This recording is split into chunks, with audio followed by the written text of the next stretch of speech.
കൊച്ചേട്ടന്റെ കത്ത്. ടീച്ചറിനോട് അടുക്കാം അമ്മയോളം. പ്രിയ ഡിജിറ്റൽ കൂട്ടുകാരെ, മനസ്സ് നിറയെ മറ്റുള്ളവർക്കായി പകർന്നു നൽകാൻ സ്നേഹം മാത്രം നടിച്ച് യാത്ര തുടങ്ങുകയായിരുന്നു സിസ്റ്റർ ഹേസ്ലെറ്റ് SD എന്ന അധ്യാപികയായി വിരമിച്ച സന്യാസിനി.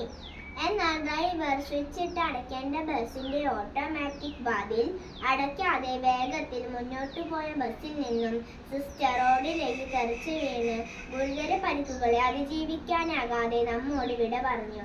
കോതമംഗലം കോഴിപ്പള്ളിയിൽ വച്ചുണ്ടായ അപകടത്തിലാണ് ഇക്കഴിഞ്ഞ വർഷം ഊന്നുകൾ ലിറ്റിൽ ഫ്ലവർ ഹൈസ്കൂളിൽ നിന്ന് വിരമിച്ച നിരവധി മേഖലകളിൽ സജീവ ശുശ്രൂഷ ചെയ്തു വന്ന നല്ല അധ്യാപികയായ സിസ്റ്ററിന് ഇന്നലെ 1/7/2026 ജീവൻ നഷ്ടമായത്.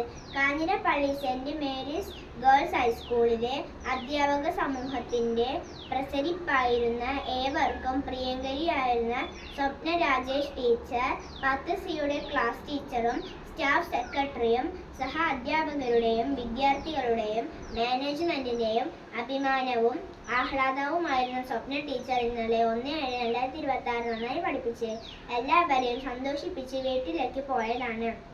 പതിവ് പോലെ ഇന്നു രാവിലെ സ്കൂളിൽ എത്താമെന്ന പ്രതീക്ഷയിലാണ് പ്രിയ ടീച്ചർ പോയത്.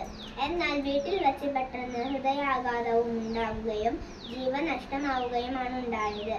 പ്രിയ കൂട്ടുകാരി, 2 ഗുരുശ്രേഷ്ഠർ അപ്രതീക്ഷിതമായി വിദ്യാർത്ഥി ലോകത്തോട് യാത്ര പറഞ്ഞ് ഹെയ്ലെറ്റ് സിസ്റ്ററിന്റെയും സ്വപ്ന ടീച്ചറിന്റെയും വിദ്യാർത്ഥികൾ മൃതദേഹ പേടകങ്ങൾക്കരികിലൂടെ വിങ്ങിക്കരഞ്ഞു നീങ്ങുന്നത് കണ്ടു.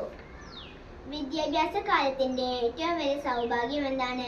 ഫുൾ A+ വാങ്ങുന്നതോ കലാതിലകമോ പ്രതിഭയോ ആകുന്നതോ ആണോ? സമ്മാനങ്ങൾ ഒന്നും കിട്ടിയില്ലെങ്കിലും താൻ ബഹുമാനിക്കുന്ന അധ്യാപകരുടെ പ്രീതിയും വാത്സല്യവും തന്നോടൊപ്പമുണ്ട് എന്ന ഓരോ വിദ്യാർത്ഥിയുടെയും ആത്മവിശ്വാസവും ഉള്ളിലെ അഭിമാനവുമല്ലേ ഏറ്റവും വലിയ സൗഭാഗ്യം? തീർച്ചയായും അതെ. അതിന് ആത്മാർത്ഥതയും സത്യസന്ധതയും ഉണ്ടായാൽ മതി. അധ്യാപകരോട് എത്രമാത്രം അടുപ്പമാകാം? അമ്മയോളം അച്ഛനോളം എന്ന ഉത്തരമുള്ളൂ. നമ്മുടെ ഭാരതീയ ദർശനത്തിൽ മാതാവും പിതാവും ഗുരുവും ദൈവതുല്യരാണ്. ഗുരുദേവോ ഭവ എന്നു തന്നെയാണ് നമ്മുടെ പ്രമാണം. ദൈവതുല്യരാണ്. ഗുരുസ്ഥാനം ഗുരുദത്തം എന്ന മഹാകൃപ വിദ്യാർത്ഥിയിലേക്ക് വർഷിക്കാൻ ഉള്ളിൽ വെളിച്ചമുള്ള ഗുരുവിനു മാത്രമേ കഴിയൂ. അതിനാൽ നമ്മുടെ എല്ലാ അധ്യാപകരെയും നമുക്ക് അങ്ങേയറ്റം ആദരിക്കാൻ ഒട്ടും ബാക്കി വെക്കരുത്. അവരെ അമ്മയെ പോലെ സ്നേഹിക്കുക. സ്നേഹം ഒട്ടും കുറച്ചു കളയരുത്. അവരോട് ഹൃദയം തുറന്ന് സംസാരിക്കാം. മറ്റവസരത്തിലേക്ക് മാറ്റി വെക്കരുത്. പിന്നീട് അവസരം കിട്ടിയെന്ന് വരില്ല. സ്വപ്ന ടീച്ചറിനോടും ഹേസറ്റ് സിസ്റ്ററിനോടും പിന്നീട് പറയാനായി അവരുടെ പല വിദ്യാർത്ഥികളും മാറ്റിവെച്ചത് അവരുടെ ഉള്ളിൽ ബാക്കിയാവുകയാണ്. നമുക്ക് ഇന്നു തന്നെ സ്നേഹാദരവുകളോടെ പുഞ്ചിരി മഞ്ചരികളുമായി നമ്മുടെ അധ്യാപകരോട് മനസ്സിൽ ശിക്ഷാവസന്തം തീർക്കാം.